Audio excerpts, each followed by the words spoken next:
introduce yourself since I botched it so bad, Jeremy? All right, Scott. Okay, I can hear the back. Yeah, my name's Jeremy Keenan.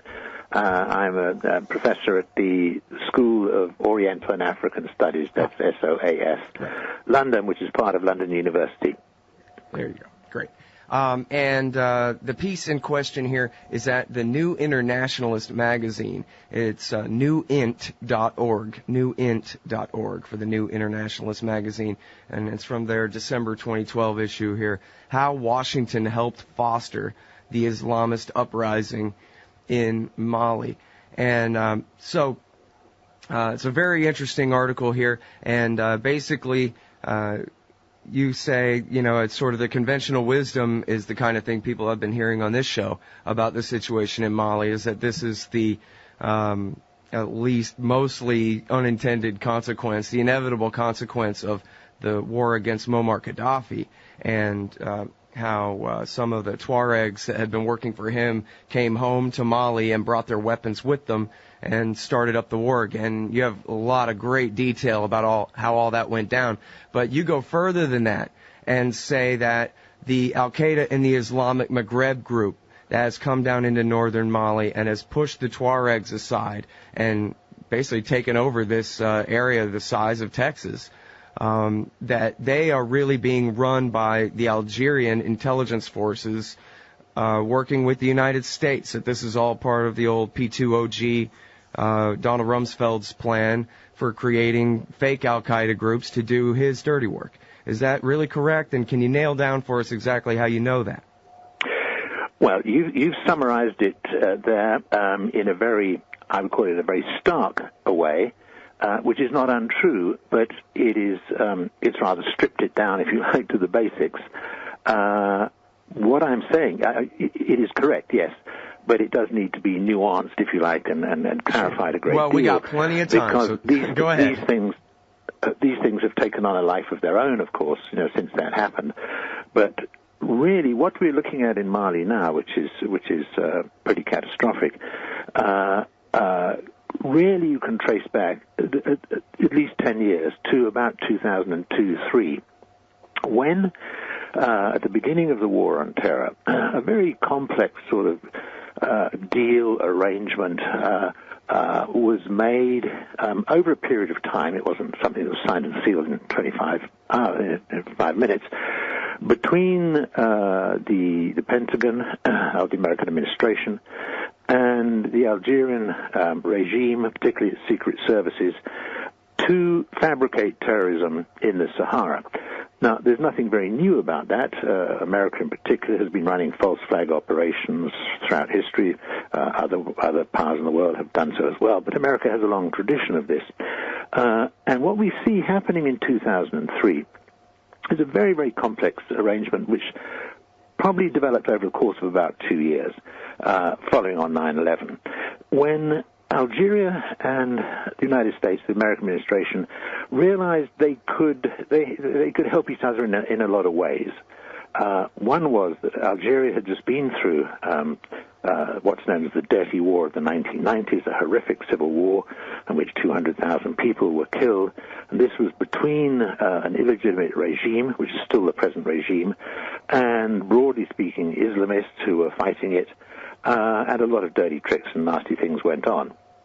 And that started winding down at the end of the 1990s. So when we have the strikes, you know, on the Twin Towers in New York and the beginning of the War on Terror, Algeria saw an opportunity to cozy up to the United States in a sense. And during the period following on from 9/11 over the next 18 months, there was a huge sort of rapprochement, lots of visits between America and the American presidency and senior people and Americans. And the deal basically was, you know, we, Algeria, can help you, America, fight terrorism because we've got so much experience of it. And America went along with this over a 18-month sort of period. And what Algeria wanted from this was military equipment. They wanted to replenish its military, which had been run down through sort of world boycotts and all the rest of it during the 1990s, and it saw America as a means of providing it with a modern army high-tech surveillance and weapon systems and so forth. So this was sort of the deal that was coming together. And during the course of 2002, America kept sort of making promises to Algeria, saying, yeah, we can help you out on this, but nothing was getting delivered. And after about a year, we're talking about September 2002, thereabouts, Algeria started saying it's all very well being friendly with America, but they never follow through on the deals. They've been promising this, but they don't deliver. And America said, well, let's be realistic. It's very difficult for us to give you sort of weaponry because, it has implications worldwide and so forth. And anyhow, you don't really need it. You're on top of the terrorist situation. You've done a marvelous job. You don't really need it. At the same time, while that discourse was going on, America was realizing that it had an energy crisis. This goes back to the Cheney report, which was well known in the late 1990s, but it came to the public attention in 2001, with the publication of Cheney's report on the energy crisis. And the realization that much of the United States' future energy imports were going to come from Africa, particularly the west coast of Africa. So we get the increasing awareness in the American administration of the importance of Africa to the United States economy, particularly oil, but not exclusively oil, other things as well, but primarily oil. And the realization that America needed to somehow get greater control over Africa. And that involved, if you like, the militarization of Africa. Militarization being the way in which America does most things internationally. So it's, has a slightly different meaning perhaps to Americans than it does to sort of Western Europeans. So the idea of trying to militarize Africa to ensure greater access of control over these resources. And the way this was legitimized, because you can't just go and militarize a continent, was to use the pretext of the war on terror.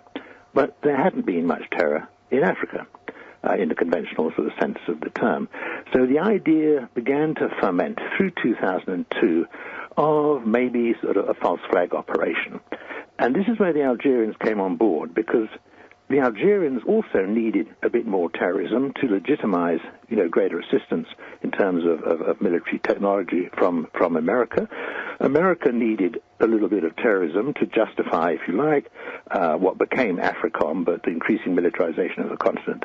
So this idea came together through the latter part of 2002. And what we see happening is the Algerian secret services, known as the DRS, I refer to them as the DRS, carrying out a false flag operation in 2003. They tried it in 2002, made a mess of it, and they started again in 2003, of kidnapping 32 European tourists in different groups, about 8 groups of tourists in the Algerian Sahara. And the story was put out that they were kidnapped by the Islamist terrorists, which at that time were called the GSPC. GSPC was a group which changed its name into Al-Qaeda in the Islamic Maghreb. So this became known ultimately as an Al-Qaeda franchise. So these tourists were kidnapped, and huge international publicity, largely because America was sort of promoting this. And the overall leader of this group, the chief, if you like, Islamist, the emir, man whose war name was El Para, ransoms were demanded, and after 6 months, ultimately ransoms were paid and they were released.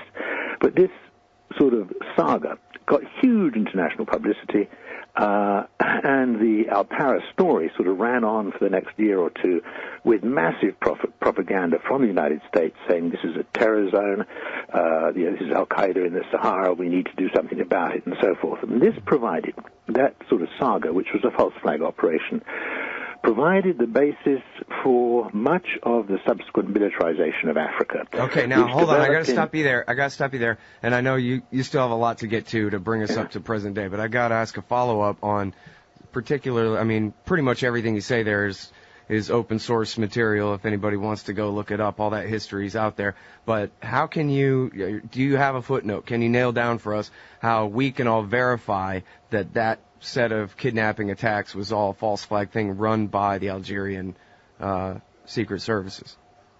Well, there is no one single piece of evidence. You don't get Donald Rumsfeld signing an open letter saying, by the way, I've just authorized a false flag operation and rubber stamping it. The world doesn't work like that. Well, occasionally, I mean, the Israelis have been caught red-handed setting up fake al-Qaeda cells a couple of times by cell phone numbers, that kind of thing. Basically, this, I've just got, I think in the article you mentioned, I've got a book coming out, two books. The first one came out a few years ago. The second one's coming out in a few weeks' time, which does bring together a huge amount of evidence over 10 years to show how the Algerian secret services, with the blessing of America, have been conducting one false flag operation after another. Very often things that didn't even happen. Very often we're talking about incidents, and the incidents didn't even happen. Right, yeah, you talk about in the article there was a protest over wages or something. They just turned that into act of terrorism if they want to. Absolutely. For public relations. So for example, I want to make clear here, sir, I want to make clear that I don't really doubt you. It sounds perfectly plausible to me. I just, I'd like to have, give the audience a chance to, give them something to sink their teeth into on that. Because after all, the world is lousy with bands of kooks with machine guns willing to kidnap for ransom or in the name of Allah or anything else, right? Yes and no. They're probably not quite as many as that sort of slant puts on it. But I mean, you had almost every incident that was going on in this part of the world, Algeria, southern Algeria, and the Sahel. For example, the example you raised there, which was a bunch of kids in a small oasis protesting about lack of employment. And they went out to the airport and they made a noise out there and so on and so forth. This was hugely embarrassing to Algeria, so they immediately turned it around and said this was an al-Qaeda operation. They gave the names of the people and so on and so forth. America went ahead and republished that and blew it up into an international incident. It never happened. So we have a huge amount of evidence of one incident like that after another, following on from that first incident in 2003. And these sort of build up, one after the other, mostly being carried out by the Algerians, but with the blessing of the Americans, and increasingly in the last few years with the support of the British government as well, which of course has also, if you like, taken to supporting the Algerian regime here. Well, and in fact, the way you write the story in the article, and I'm sorry that I didn't really start the interview this far back, but you do talk about how this was a big part of how the Algerian government defeated the Islamists after the Americans had them cancel the election results of 1993, and they had to fight this bitter civil war. This is a lot of how they did it, was false flag attacks in the name of the terrorists, horrible atrocities against civilians to discredit them. Absolutely. So they've really been up to this kind of thing since 1993, at least. Absolutely. And basically, they just carried on doing it through the last decade. So we've had sort of 20 years of this sort of pattern of literally fabricating terrorism. All right, now bring us up to current with the Tuareg rebellion and all that. Okay, well, what has happened is that if you're going to do this sort of thing, as kidnapping tourists and so forth, what it did initially was completely kill off the tourism industry in the Sahara. That wasn't huge, but it was quite big for the Tuareg of the region. These are the nomadic indigenous population of the Sahara who were getting much of their cash income now in the modern world from tourism. Well, the tourism industry, not surprisingly, crashed to zero, overnight. That immediately put a stop to the livelihoods of many of the Tuareg population, who altogether number maybe about 3 million people scattered across southern Algeria, Libya, Mali, where we are now, where the crisis is, Niger, and that part of the world. So we see these false flag incidents to create, if you like, to legitimize the war on terror is doing huge damage to the local economies. These people are drawn more into criminal actions to keep alive, into drugs trading and so forth, whatever's going across the Sahara. And they're getting fed up with this. And over the last 2, 3, 4 years, there have been a series of Tuareg rebellions against this marginalization, the destruction of their way of life, their economies and so forth, all of which, in a sense, have been exacerbated by these false flag incidents, the so-called war on terror, and, if you like, fingers being pointed at them and accusing them of being terrorists when they're not. They're